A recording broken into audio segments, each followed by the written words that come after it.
Alrighty guys, g'day, it's Ryan again here from Monster Products. Today I'm going to be going through a bit of a training series on how I train for my hook, so let's see what we've got. Alrighty, this one might be a bit different. You might not be thinking this is too much to do with the hook, but I love to start with a high hand position even when I'm in the hook. So here I'm training for high knuckles, just using my own body weight on a suspended system from my garage ceiling. Moving here, now you can see I'm starting to train a bit of side pressure. I'm engaged in a nice cup. I've got a bit of rotation going on there as well in the hand and the wrist, but primarily combining the pecs and the shoulder there and keeping my wrist and elbow tendons all in a good position. Here we're now talking, we've got a nice fully engaged cup, pretty decent static holds going on there in the elbow tendons. Static holds also in the lat, but primarily I'm really working my forearms here now, going from a straight wrist to a nice fully cupped and rotated wrist, so great dynamic movement there. Right, this one here, I'm working specifically now, I'm isolating the inner parts of my forearm specific for cupping, so you'll see that I've taken the weight off my bicep by using the supporting arm holding the elbow and just isolating the inner forearm using my own body weight as resistance. Okay, now I'm onto the table, got my elbow on the table to get that neurological feel, and now you'll see I'm attacking the rotation as well as doing a bit of static hold in the bicep and elbow tendon. Okay, as I warm up I start to increase the range of motion and more side pressure. Okay, this is great for getting that feel of that defensive hook.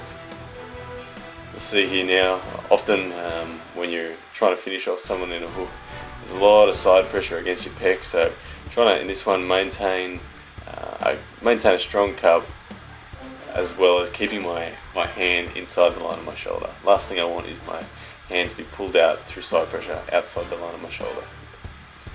And finally, guys, here what you'll see is I'm training a bit of lat drag, also cup, and rotation all at once. So it's hard to see that I'm lat dragging there, but there's a lat drag combined with a cup and wrist rotation. So this is really putting emphasis on the wrist, if anything. This can be used to top roll as well, but I find this great for my hook. Wrist rotation, very powerful. So there you have it, guys.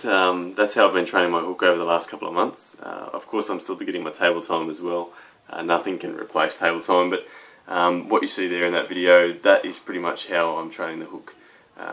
You'll see that I had a rope system suspended from the ceiling. I just hooked that up in my garage. It's also got a handle in there that rotates on the rope itself. Allows me to get some great value. I just use my own body weight as resistance.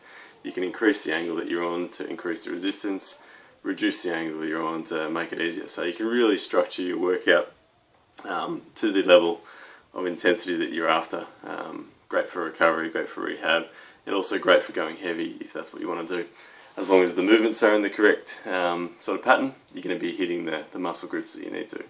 You'll also see that I used resistance bands. Big fan of resistance bands. I think they're fantastic for avoiding injury and once again scaling up the amount of resistance that you need depending on the workout. What else did we see there? Basically, all those movements that I did there, that pretty much covers off on everything that I'm training at the moment for the hook. I really do feel that they are taking my hook to the next level, so it's a great cost-effective way of doing it. Those two pieces of equipment, really not hard to get your hands on. A resistance bands, $40, a rope attached to a ceiling, really, maybe another $10, $20 as well. So I hope you got some value out of the hook training.